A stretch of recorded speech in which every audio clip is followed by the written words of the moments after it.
आज प्रधानमंत्री नरेंद्र मोदी ने लोकसभा में महाकुंभ के सफल आयोजन पर अपनी बात रखी। प्रधानमंत्री मोदी ने कहा कि महाकुंभ में भारत के विराट स्वरूप का दर्शन हुआ। प्रधानमंत्री ने भी कहा कि राम मंदिर प्राण प्रतिष्ठा समारोह ने यह एहसास कराया कि देश अगले 1000 वर्षों के लिए कैसे तैयार हो रहा है और महाकुंभ ने हमारी सोच को और भी मजबूत किया है। प्रधानमंत्री मोदी ने महाकुंभ को भारत के इतिहास में अहम मोड़ बताते हुए कहा कि यह सबका प्रयास का साक्षात स्वरूप है। महाकुंभ ने उन शंकाओं आशंकाओं को भी उचित जवाब दिया है जो हमारे सामर्थ्य को लेकर कुछ लोगों के मन में रहती है। अध्यक्ष जी, पिछले वर्ष अयोध्या के राम मंदिर प्राण प्रतिष्ठा समारोह में हम सभी ने ये महसूस किया था कि कैसे देश अगले 1000 वर्षों के लिए तैयार हो रहा है। इसके ठीक 1 साल बाद महाकुंभ के इस आयोजन ने हम सभी के इस विचार को और दृढ़ किया है। देश की ये सामूहिक चेतना देश का सामर्थ्य बताती है।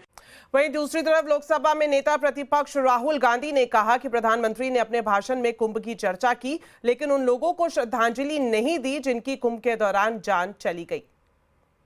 मैं उसको सपोर्ट करना चाह रहा था। कुंभ हमारी एक प्रकार से हमारा ट्रेडिशन है, हिस्ट्री है, कल्चर है। एक कंप्लेंट थी, एक शिकायत थी, श्रद्धांजलि नहीं दी प्रधानमंत्री ने।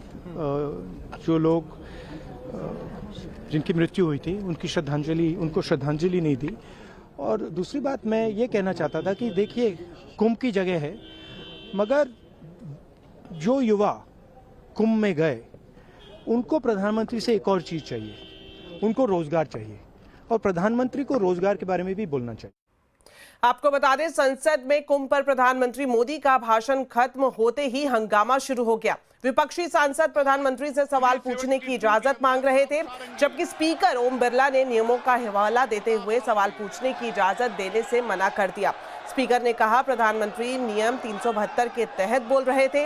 इस नियम में मंत्री सार्वजनिक महत्व के किसी विषय पर स्पीकर की इजाजत से बोल सकते हैं, लेकिन इस पर सवाल नहीं पूछे जा सकते।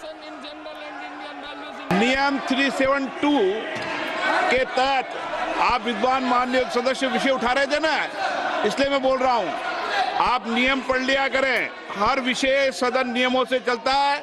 372 के अंदर ये नियम है कि माननीय मंत्री जी या प्रधानमंत्री स्वेच्छा से स्टेटमेंट देते हैं, और उसमें यह भी नियम है कि माननीय मंत्री जी और प्रधानमंत्री जी स्टेटमेंट के बाद कोई सवाल नहीं होता है।